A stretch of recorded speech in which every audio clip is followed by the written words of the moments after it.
सही डिसीजन लेना।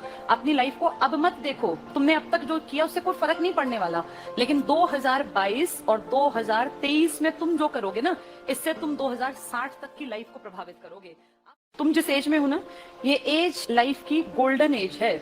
इसको गोल्डन एज क्यों कहते हैं?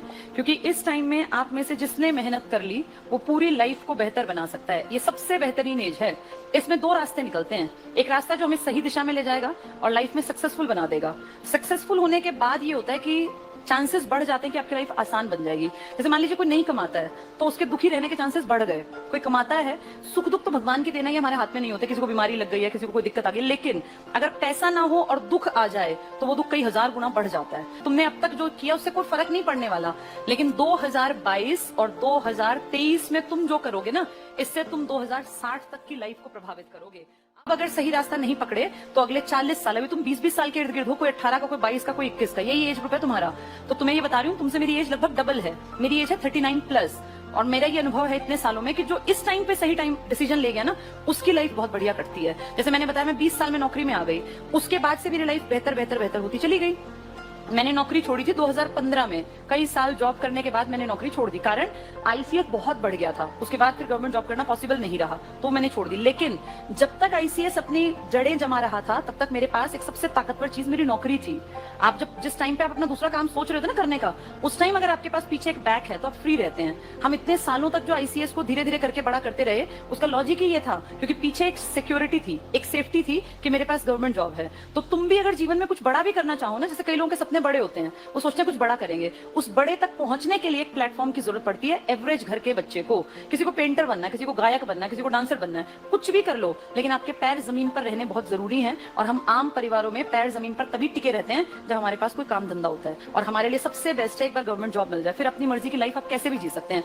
प्रोफेशन कभी भी बदला जा सकता है, पर पैर खड़े होंगे ना जब एक जगह, तभी लोग आपकी बातों को मानेंगे। अब तुम में से कोई कहेगा पिताजी मुझे ना गायक बनना है, तो 2 लात पड़ेंगी उसको, पढ़नी भी चाहिए। गायकी का भूत तो सवार बहुतों को है, किसी को हीरोइन बनना है, किसी को हीरो बनना है।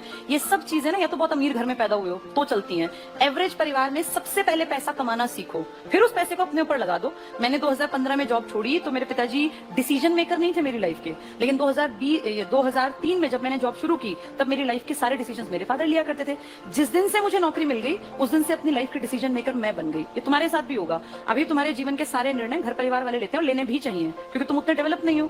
जिस दिन तुम्हें जॉब मिल गई ना, चाहे तुम 20 साल के हो, उस दिन तुम्हारी स्थिति इतनी हो जाएगी कि हाँ, घर वाले तुम्हें पूछने लगेंगे। एक अलग ही चीज फील होने लगती है सब लोगों को, और लगता है कि अभी ये काबिल है, तो अपनी काबिलियत प्रूव करनी पड़ेगी। तुम्हारी कोई नहीं सुनेगा, चाहे तुम भंडार भरा पड़ाओ तुम्हारे दिमाग में। अपनी काबिलियत प्रूव करो, नौकरी हासिल करो। करना ना करना बात की बात होती है, जिसको जैसा करना हो वैसा कर सकता है, पर अपने आप को स्टेबल बना लो पहले। ये मेरी तरफ से इसको सलाह मान लो। तुम मुझसे छोटे भाई बहनों की तरह हो, इसलिए बता रही हूँ। सपने कई बार बच्चे बहुत गलत ले जाते हैं। जैसे किसी को यूट्यूबर बनना है, आजकल लोगों को बड़ा शौक होता है कि हम तो इन्फ्लुएंसर बनेंगे। बन जाना, लेकिन पहले अपने पैर जमा लेना। जिसके पास पैसा होगा ना, वो कुछ भी कर सकता है, उसको कोई रोकने टोकने वाला भी नहीं होता। और पैसा ऐसे डायरेक्शन से आना चाहिए जिससे कि माँ बाप का नाम ऊंचा हो। पैसा तो ठेका जो खोल लेते हैं शराब का, वो भी कमाते हैं। ड्रग सप्लायर भी पैसा कमाते हैं, पर उस तरीके से माँ बाप की इज्जत क्या रह जाती है? एक ऐसा कि हाँ भाई, इनका लड़का या इनकी लड़की 19-20 साल में नौकरी लग गए। माँ बाप की भी तो इज्जत बढ़ाना हमारी ड्यूटी है ना। अब तुम जिस उम्र में हो ना, इन सबसे तुम्हारे एक एक स्टेप से माँ बाप के ऊपर फर्क पड़ेगा। तो खूब मेहनत करो, जम के पढ़ो, ताकि कहीं एक स्टैंड बना पाओ।